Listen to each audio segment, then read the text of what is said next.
Um, Imagine you just spent like 6 months negotiating this massive corporate merger. Right. The key investors are flying in this morning to sign the final papers, and, well, the stakes couldn't be higher. Oh, absolutely. But the deal sours before they even reach your lobby. And all because someone couldn't find the valet lane and the guest was left dragging their luggage through the rain. Oof, yeah. That is a nightmare scenario. Right. Because when we think about getting a ride somewhere, we usually treat it as an afterthought. You pull out your phone, tap an app, a car magically appears, and if the driver takes a wrong turn, you just leave a frustrated review and move on. The expectations are incredibly casual. They really are. Yeah. I mean, it has become a completely commoditized transaction for most of us. We are simply paying to move a physical body from point A to point B, and we sort of just accept a certain level of friction as part of the deal. Exactly. But that completely falls apart when the person in the back seat isn't just you heading to the grocery store. Right. When that person is a vital corporate client or like an out-of-town speaker, that simple act of getting a ride transforms into a high-wire act. Yeah. And that brings us to the highly specific, deeply fascinating source material for our deep dive today. We are looking at the Redlands Corporate Black Car Guest Pickup Guide. Which is such a unique document. I can hear you listening right now thinking, a guide about booking a car service. Like, how deep can that really go? Yeah, totally. But as we comb through these materials, a completely different picture emerges. Because this isn't actually a manual about driving. It is a masterclass in risk management and professional optics. Okay, let's unpack this. Because scheduling a morning ride for a VIP guest requires way more strategy than just tapping an app. We are looking at a process where millions of dollars in corporate deals or even the entire tone of a major conference could theoretically hinge on ultra-preparedness. Yes. The document emphasizes that a morning corporate pickup operates on an entirely different standard than a local everyday ride. That is the core of it.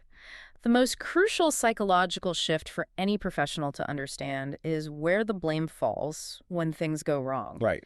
If that ride is late, or if the guest is confused, or, if they are left wandering around a chaotic airport terminal, that frustration doesn't reflect on the transportation provider. It reflects directly on the host company. That makes total sense. Think about your own experiences. If I am the guest and you arranged my travel and the pickup is a disaster, I'm not questioning the driver's competence. I'm questioning yours. Exactly. You're thinking, do they even have their act together? Right. I am doubting your ability to handle this business relationship before the meeting even starts. Reminds me of directing a stage play. Oh, that's a good way to look at it. Yeah, like if you have this brilliant lead actor, your VIP guest, and they miss their entrance cue because the stagehand didn't get them to the wing on time, the audience doesn't blame the stagehand. The whole production just looks amateurish. What's fascinating here is how the text really hammers home the strategy of securing a complete communication loop before the morning rush even begins. Oh, yeah. The guide constantly advocates booking as early as possible today for a tomorrow morning pickup. The goal of black car service in this context isn't luxury for its own sake. Yeah. The true practical value they emphasize over and over is predictability. Because the world in the morning is aggressively unpredictable.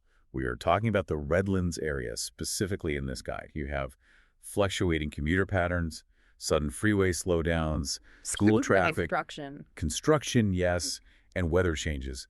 The variables are stacking up before the sun even rises. And then you add in the regional airports, and it becomes a real logistical puzzle. Oh, absolutely. If you are routing through Ontario International Airport or trying to time a morning pickup at any of the Los Angeles area airports, especially LAX, you are dealing with a deeply volatile environment. Yeah, LAX in the morning is a whole different beast. It really is. And if you wait until the morning of the meeting to try and figure out how to get someone out of LAX, you are surrendering entirely to those variables. So by booking early and locking in the details, you are giving the dispatcher, the chauffeur, and your own internal company contact the time to confirm everything.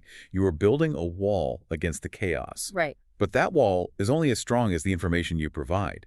The source material lays out this extensive checklist of data you need before you even make the reservation. It acts as a blueprint for a bulletproof reservation. You obviously need the foundational data, right? Like the guest's name, the exact pickup and destination addresses, passenger count, luggage count, preferred vehicle. Sure, the basics. But the guide pushes for a level of granularity regarding access details that might surprise some people. And I have to push back on this a little bit, or at least ask the question I know you were probably asking yourself right now while listening.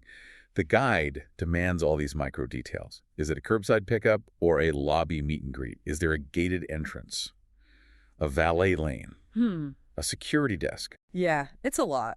It is. Do we really need to spoon-feed a professional dispatcher about a front desk check-in requirement? Shouldn't a professional driver just figure that out when they pull up? I mean, are we overthinking this? Well, let's play out that scenario under the stakes we just established. Let's say your VIP guest is an executive who has exactly 30 minutes to get from their hotel room to your boardroom for a presentation. Okay. The driver arrives but spends 5 minutes trying to figure out how to get past an unstaffed gated entrance. Then they spend another 5 minutes navigating a confusing valet lane because they didn't know the hotel had a separate entrance for car services. Oh, man. Then they aren't sure if they should wait at the curb or go inside. You have just vaporized 10 to 12 minutes of a 30-minute itinerary. And more importantly, you have spiked the blood pressure of the guest. The guest is probably standing in the lobby looking at their watch, wondering if they're going to blow their presentation. Exactly. You have introduced friction where there should be silence. And this brings us to what the source material outlines as the invisible shield concept. I love this part. The document explicitly states that the guest should not be managing these details. A designated company contact like an executive assistant or an event planner should handle all the updates and communication. That visual is so good. The invisible shield. The guest sitting in the back of the car, completely insulated from the logistics. They can review their notes, make a quick phone call, or just take a breath. Right. Someone else is actively managing the reality of the traffic and the routing. Because think about the cognitive load of a business guest preparing for a major meeting. It is immense. Oh, cool. They do not want to be texting a driver saying, "I'm standing by the second pillar near the valet under the red sign." The invisible shield ensures that all they have to do is walk out the front door, and the car is exactly where it is supposed to be, with the door open. That cognitive load gets even heavier with airport pickups, which the guide spends significant time on. Providing just the airport name is essentially useless. You need the airline, the flight number, the arrival airport, and you have to factor in the reality of the landing time versus the actual pickup time.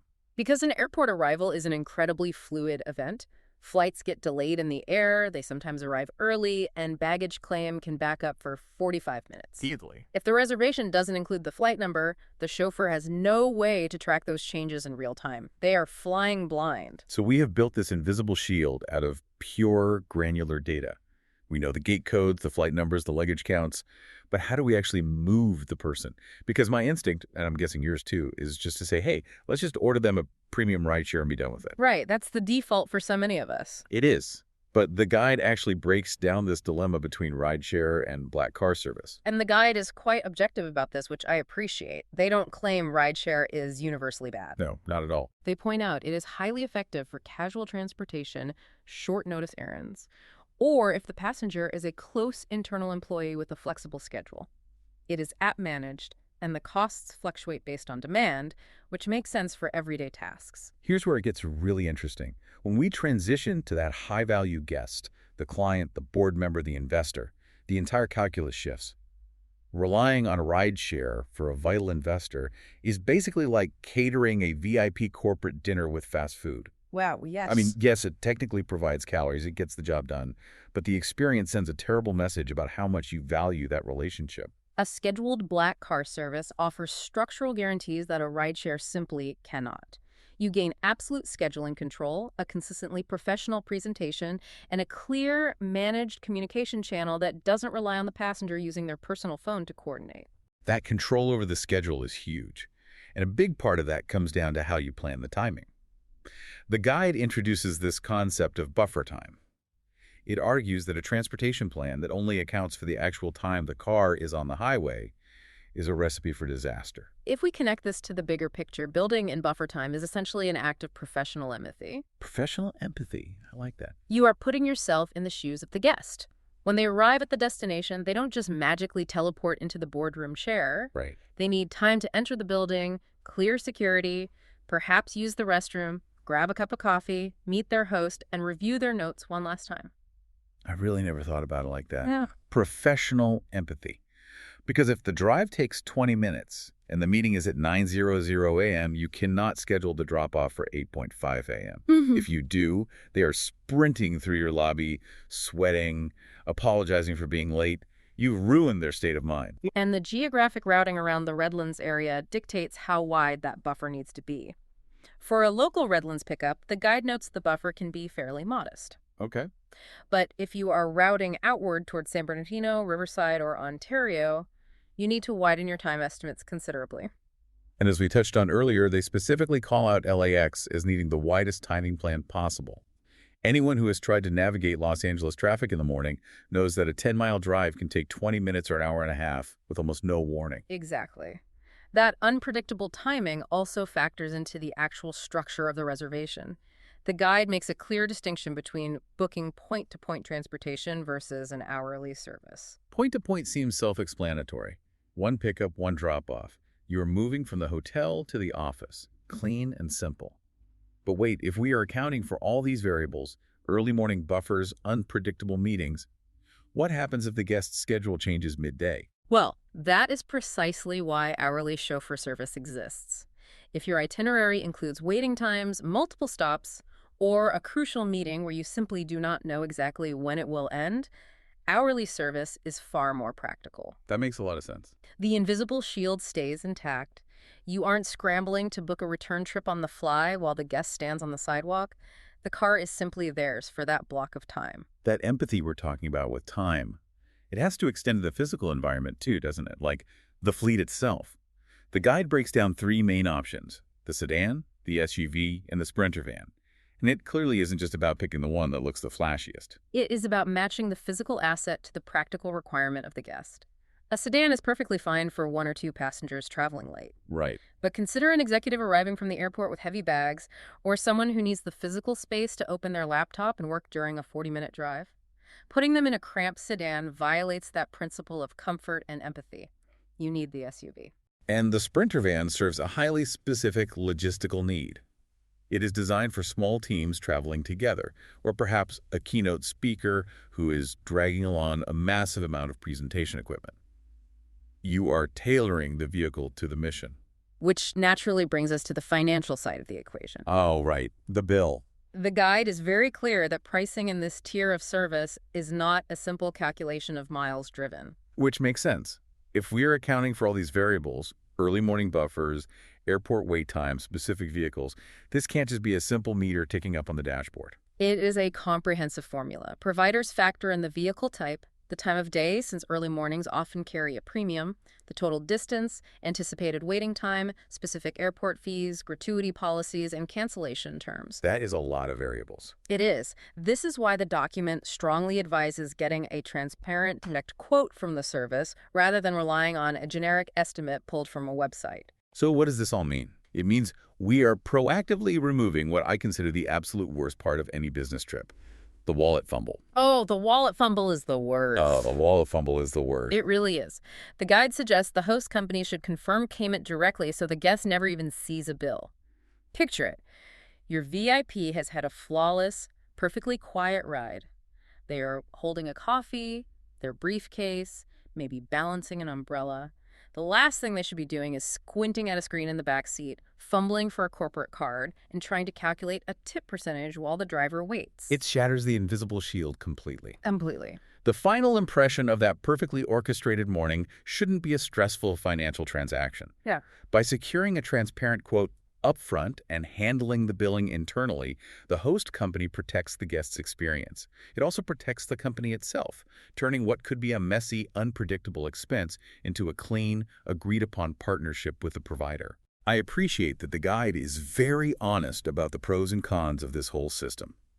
It doesn't pretend this level of service is the magical solution for every single situation in a business. The document maintains a very objective tone. The pros are significant. You get unparalleled coordination, a polished professional presentation, seamless handling of airport logistics, and centralized communication. But the cons are real, and you have to weigh them. This service costs more than a standard app-based ride. If you try to book at the last minute, you might hit strict availability limits. Definitely. If your business plans change suddenly, you will likely run into strict cancellation policies.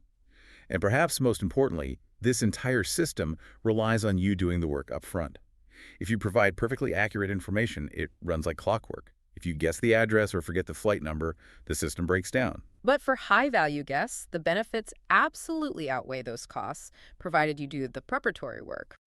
And the guide notes that this same level of meticulous planning applies to their other service areas.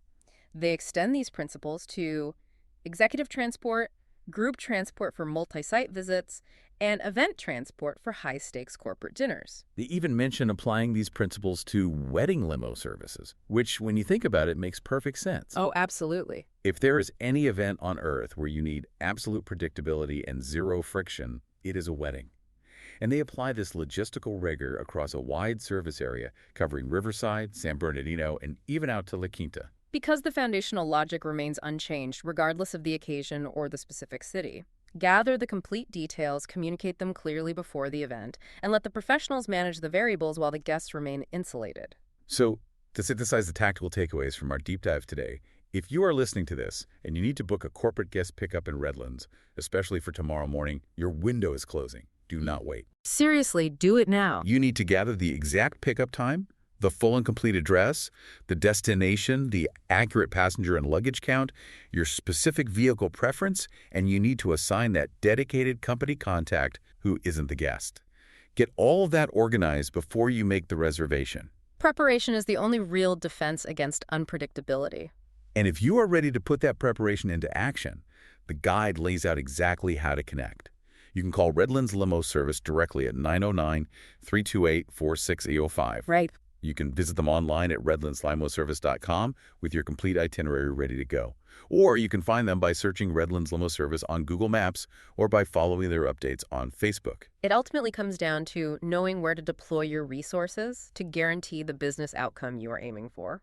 And, even if you aren't booking a black car for a corporate executive today, I think there is a profound lesson to take away from this material. Think about the projects you are managing right now. Yep. The principles of ultra preparedness, of building in buffer time so your team doesn't panic, of actively anticipating the friction points for the people you are working with. I mean, you could apply that mindset anywhere. It is about making the people around you feel completely taken care of so they can perform at their absolute best. This raises an important question. If we accept that the ultimate luxury in modern business travel isn't actually a fancy leather seat, but rather the complete absence of having to make a decision or worry about logistics. I like where you're going with this. Where else in our business lives are we completely undervaluing the profound peace of mind that comes from invisible logistics?